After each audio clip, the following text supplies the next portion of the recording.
speaker today, Theresa Madrigal, is with the Institute of Marine Mammal Studies in Gulfport. You may remember sea life out on the beach side before, I guess it was Camille or Katrina. Yeah. Anyway, so now they moved further in a little bit on Bayou Bernard, but their mission is still the same. Theresa is here. Her involvement is that she's the stranded dolphin sea turtle coordinator and is going to speak to us today. She comes to us via Massachusetts with a BS in biology, has been living on the coast now for 3 years, and fell in love with sea turtles while she was studying her biology, and that became her specialty to what she does. So, Theresa, thank you very much for being here. Thank you. I'm going to advance you things. Okay. Which button do you want me to push? Just the arrow button? Arrow is fine. This Yeah. one? Okay. Yeah. Okay. Let's see if I can make this easier for you. Good morning, everybody. As I said, my name is Theresa. I am the stranding coordinator at the Institute for Marine Mammal Studies. And I've been there for 3 years now, but I've lived, I'm sure you mentioned I'm from Massachusetts. I'm sure you can tell by my accent or lack thereof that I am not from the area. But I have lived in the South for quite some time. Even after college, I spent some time in the Caribbean working with sea turtles there as well. And most recently, I came from Charleston, South Carolina before I was here. If you can't hear me, let me know. I also, because I'm from the North, I tend to talk fast, so you can tell me to slow down if I need to. But essentially, my role at IMMS is to coordinate responses to any dead, sick, or injured dolphins or sea turtles that are here on the Mississippi coast. So you can. So we have been functioning as a nonprofit for almost 40 years now, rescuing these marine mammals and sea turtles. So this is just some photos of some of the animals that we have helped to rehabilitate. The left is a Pygmy killer whale. We have rehabbed 3 of those animals over the years, and those are very rare to find. Usually they're much deep water dwellers. And then on the right is a green sea turtle that came in with that baseball cap wrapped around its flipper and actually fractured that humerus. So he was in rehab for quite some time to repair that injury. But he actually was released a couple years ago, and we put a satellite transmitter on him as well, so we got to see where he traveled around to. So we have been active participants in the national stranding networks. So for both dolphins and sea turtles, it's regulated by state and federal agencies who have used volunteers, essentially a lot of nonprofits, to do these responses for both dolphins and turtles. And occasionally we do assist our partners in Alabama and Louisiana. We have assisted them with a couple of rescues recently over the last few years. And then also Massachusetts, which we'll talk about a little bit later.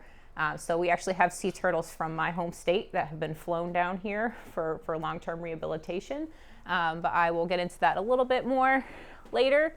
But when we intake an animal, we perform exams, we do blood work, and we create basically a plan for treating these animals depending on their injuries. Most of the sea turtles we get in our area are people that are just fishing out on the piers and catch them by accident. The turtles unfortunately learned that's a very easy place for them to get food. So we do have habitual offenders, including one last year that had came in 2018. And then she was hooked again in Broadwater Marina.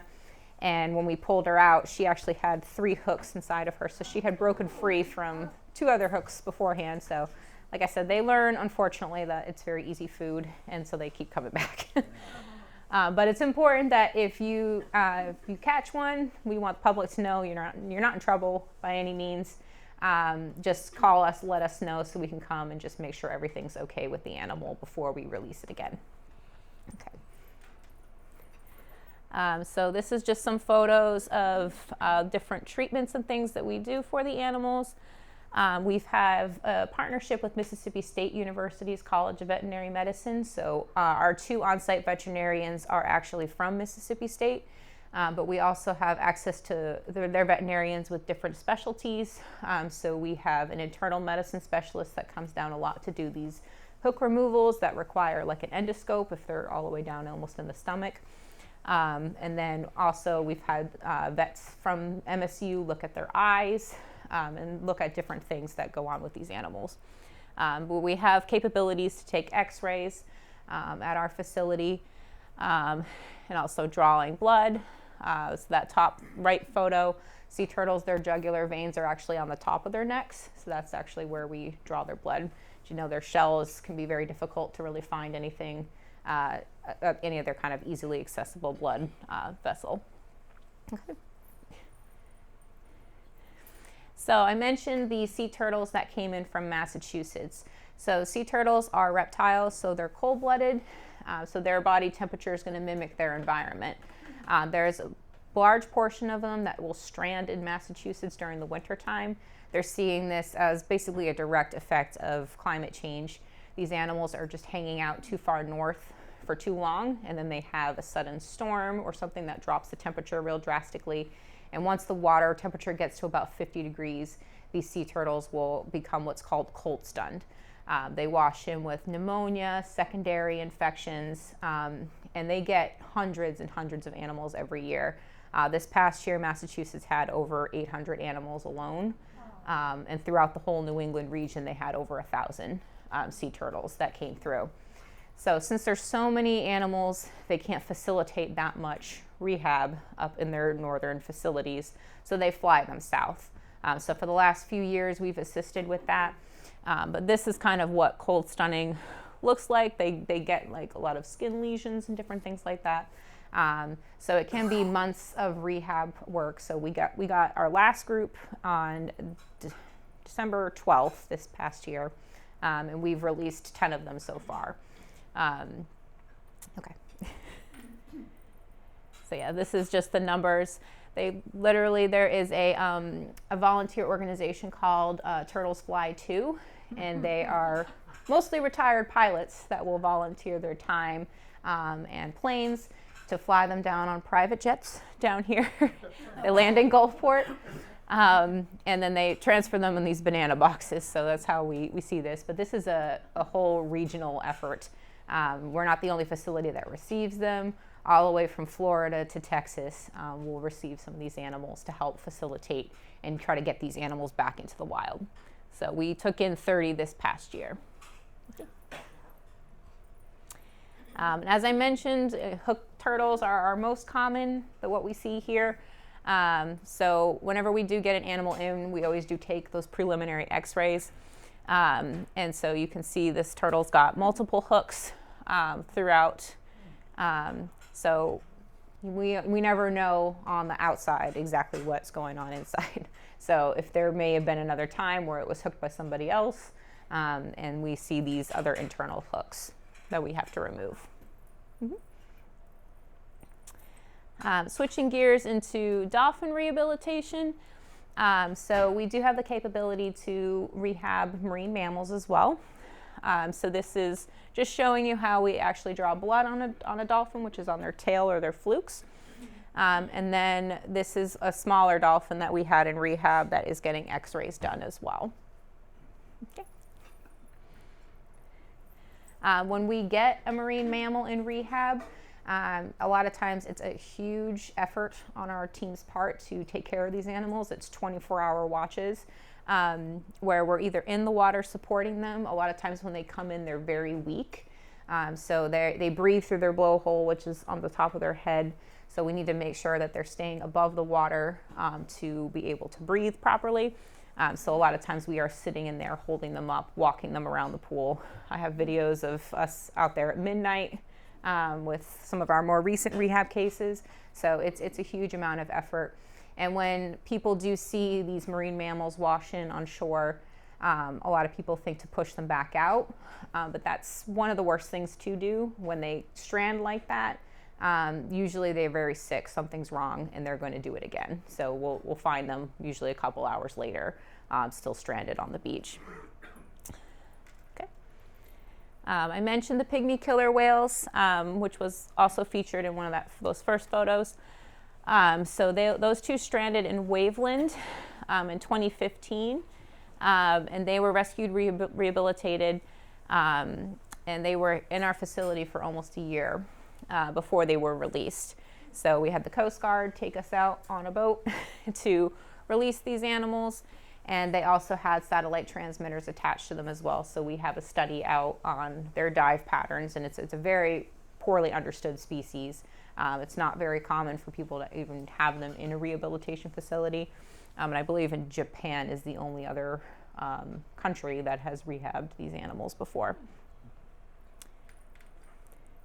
And Jasper and Adam are our most recent ones, are probably our proudest achievements. They both were very, very young animals. Jasper, when he came in, he was still being fed milk. So dolphins are mammals, so they do receive milk from their mothers for through the first year. So he was very, very young. Both of them were very sick, required a lot of overnight care. Because they were such young animals, typically they would still be with their mothers, with their social groups. So we had to kind of step in as those pseudo dolphins for them to bond with and to learn. And now they are deemed non-releasable just because they were so young. They hadn't learned from their mothers how to hunt at that point in their lives. So they are now permanent residents in our facility. And they actually have, the oldest dolphin in our pod has taken to them the most. Her name is Bo. And so she has become their mother. She's very attached to Jasper for sure, and her as well. But they're both very sweet, and they are learning new behaviors. They're working with our trainers every day. So though our goal is always to release, sometimes that's not the best option for the animal, and those decisions are made. So yeah, here's another photo of the pygmy killer whale when we were releasing it. But we also, do a lot of rehab for sea turtles, and we do public releases as well. You guys may have seen some of that advertised. And we do attach some satellite transmitters to a few of those animals. So that bottom right photo is going to be Winnie. She was one of our more recent turtles that was tagged and released as well. So here's some more close-up photos of what tags look like on marine mammals. So they attach it to their dorsal fins. And this was an animal that we assisted Louisiana with, a dolphin that had stranded during Irma and was stuck in basically a drainage pond. And we helped rescue with SeaWorld and other entities to get that animal back out. And this is just one of our staff members using a radio telemetry device to try to hear a ping of where this animal is. Sea turtles will always get different types of tags. So there's a little metal tag there. It's kind of almost like an earring that we punch through their flippers. We also do pit tags, which is very similar to if you have your cat or your dog microchipped. And then this is what one of the satellite tags look like attached to that sea turtle. So that is Winnie's track when she was released. So they travel quite far. And even the younger animals, we do see a lot of the same types of patterns, but especially when they get to adult size. Winnie is a Kemp's Ridley sea turtle. They nest primarily in Texas and Mexico, so they don't really nest anywhere else in the world. They're very endangered. And that's what we see the most of here in the juvenile stages as well, that come up on our beaches. So this is some more animals that we attach satellite transmitters to. So we've done over 60 animals. We have a couple publications in progress since 2010 that we've been doing this. And so we're looking at critical habitats, their use, any changes over time, and basically trying to see if there's any ecological concerns using these animals as an indicator species. So last year we released a few turtles with satellite transmitters that were from Massachusetts. So we were very interested to see if these animals that weren't native to here, that came from the Atlantic Ocean, followed similar patterns, or if they attempted to go back to the Atlantic Ocean. And what we ended up seeing, and the study is still ongoing, is that they are following a lot of the same exact patterns that we see with our normal sea turtles that we release here. So they're finding good food, they're hanging around, they're not trying to move anywhere else. A lot of times over the winter, they move offshore from the Mississippi Sound, and they go into the Mississippi River Delta. Charles, the one on the far right, went all the way to the Panhandle, so he went a little bit of a different direction. Still found food though. And then more recently, we've gotten into looking at sea turtle nesting. So it's pretty rare in this state, but it's also been not very studied. So something that is of personal interest to me prior to being at IMMS, that's what I did a lot of, was surveys looking for sea turtle nests. Most of the activity is on the islands. Last year we did go out to Ship Island, and we found 5 nests out there, including a Kent's Ridley sea turtle, which is the first time that's ever been recorded in this state. Like I said, they typically only nest in that Mexico, Texas area, but we were very, very surprised to see one and had photo and video documentation of that animal nesting. And then we had one in Pass Christian, which may have been the one you saw last year. That was pretty publicly advertised through a lot of the local newspapers. Okay. So when the sea turtles, they do actually come up onshore to nest. Despite what Finding Nemo and all those cute little movies indicate, the mom really just comes up, lays the eggs, and leaves. So they're on their own from the beginning. So what we do is we mark them off, especially in these areas where there is a lot of beach cleaning and raking, just to make sure that nobody runs over the nest. And the nests are about 2 feet down in the sand, so they use their back flippers to dig that hole out, and then deposit the eggs, and then they cover it all up. So it's a very instinctual thing for them. They've been doing it for millions of years. And so the estimation, though, for hatchlings is that 1 in 1,000 is going to make it to be an adult. So that's why there was such low numbers of sea turtles. People were overfishing them at one point. People poach them still in other countries for different things. Their shells have been used for jewelry, other things like that. They're now protected by the Endangered Species Act, so that's illegal in the U.S. To buy or sell anything or import anything that has a sea turtle product. But they don't mature for decades, and that's part of the reason why this decline happens, and no one really knew that back, 50s, 60s, when they were fishing them quite heavily. So a lot of the species take anywhere from 10 to almost 35 years to mature to actually lay more eggs.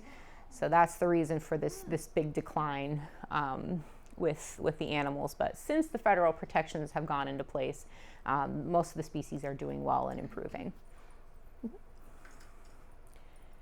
And then unfortunately, the sad thing for our organization is a lot of the animals we do see are dead. But it is very important for us to look very closely at those, because we still learn a lot of information from those dead animals. The bottom, right photo for you guys. That is a dolphin that has been exposed to fresh water. So if you remember, in 2019, we had a very high number of animals wash in for marine mammals. Dolphins are very sensitive to the differences in salinity. There were diversions up the Mississippi River that deposited quite a lot of fresh water in the area and quite a lot of polluted fresh water. So we saw these animals all the way through even last year that were washing in still with these lesions. The dolphin population in our area is native to here. They don't leave. We do have a couple transient animals that come through, but for the most part, this area is an area for the bottlenose dolphins to have their babies and to live. So they don't even realize that they're starting to be affected by these salinity shifts until it's too late. So in 2019, we had 153 dolphins washing dead. Our normal numbers are about 50, so it was a very, very high amount, and it was throughout the northern Gulf, but Mississippi saw it the worst.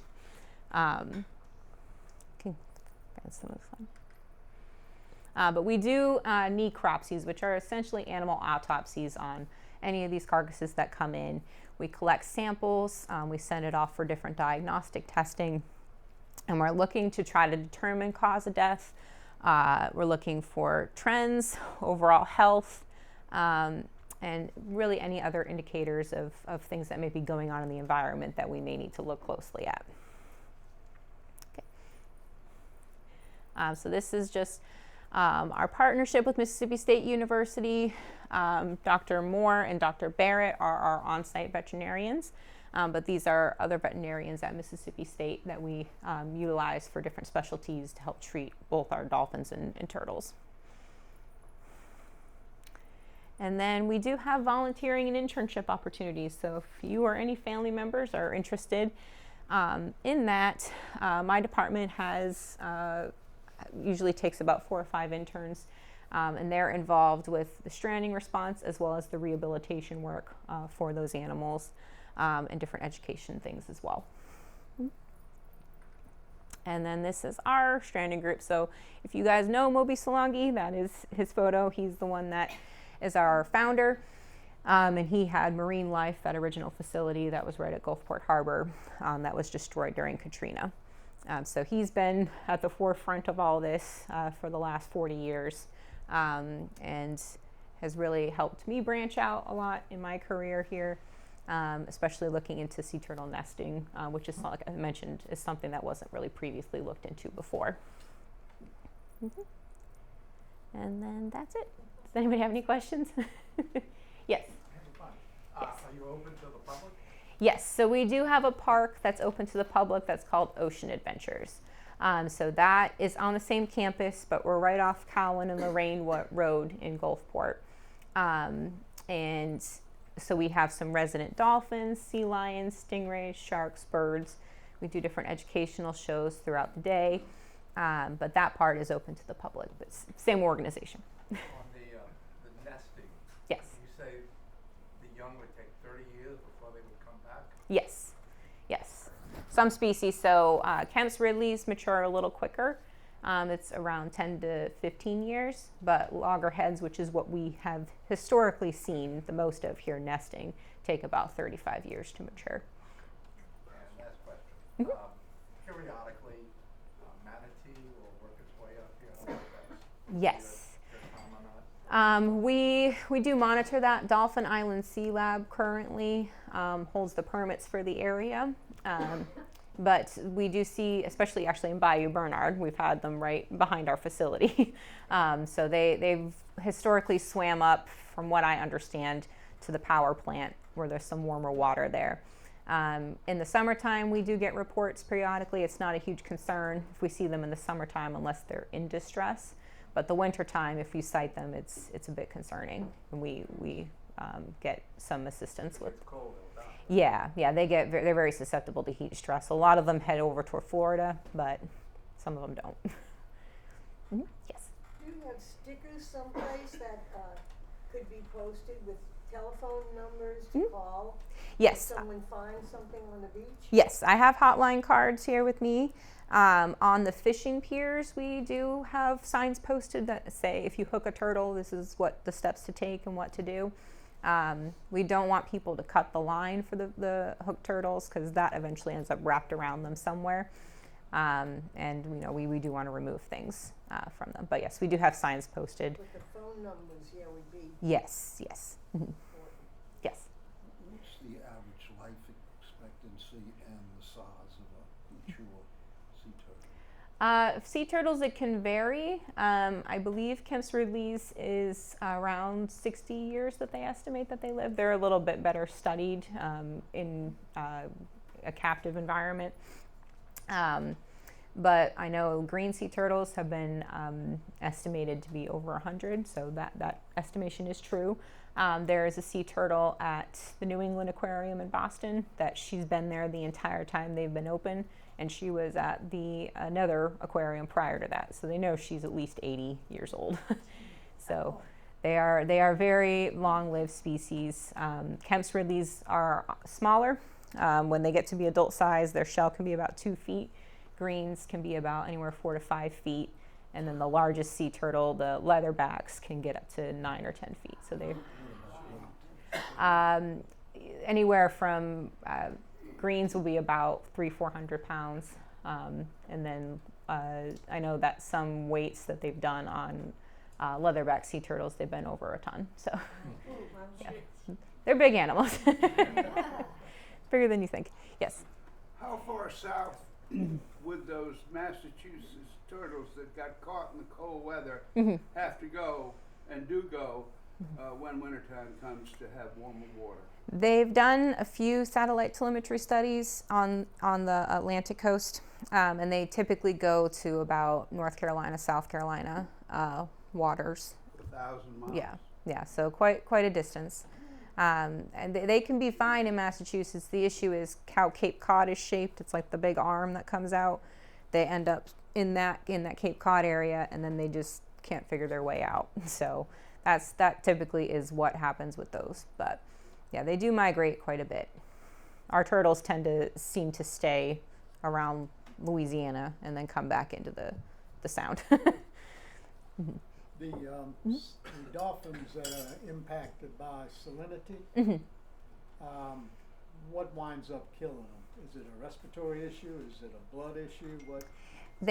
So those lesions are usually the first indicator. It's mainly their skin, but eventually that becomes a systemic problem. So they end up with infections in their organs. The salt water, or lack thereof, can also affect their eyes. So we do see some ocular lesions and issues like that. But yeah, it is a slow process. It takes a couple months for those lesions to pop up. So the salinity, if you all are familiar with, the salinity did drop tremendously in 2019. And so like I said, we were still seeing animals up through 2021 that were coming in with those lesions. So they wouldn't normally migrate away? Not our population here. So we have one of the largest bottlenose dolphin populations in the U.S. Right out here in the Mississippi Sound. Yes. What is the salinity level that's going to be harmful for them? Probably anything less than 15 ppt. We do have a group that is part of our research team. They go out and they take photo ID.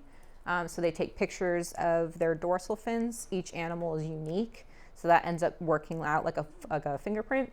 They'll get little notches and ridges and things. And so they have a computer program they put all these photos into, and they can identify individuals from that.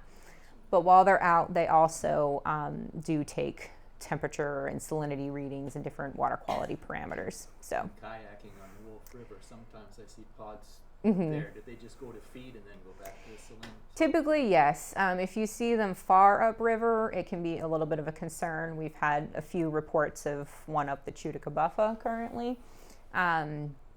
So sometimes when they go over an area where there's an overpass, the sound can create a barrier in the water and it scares them.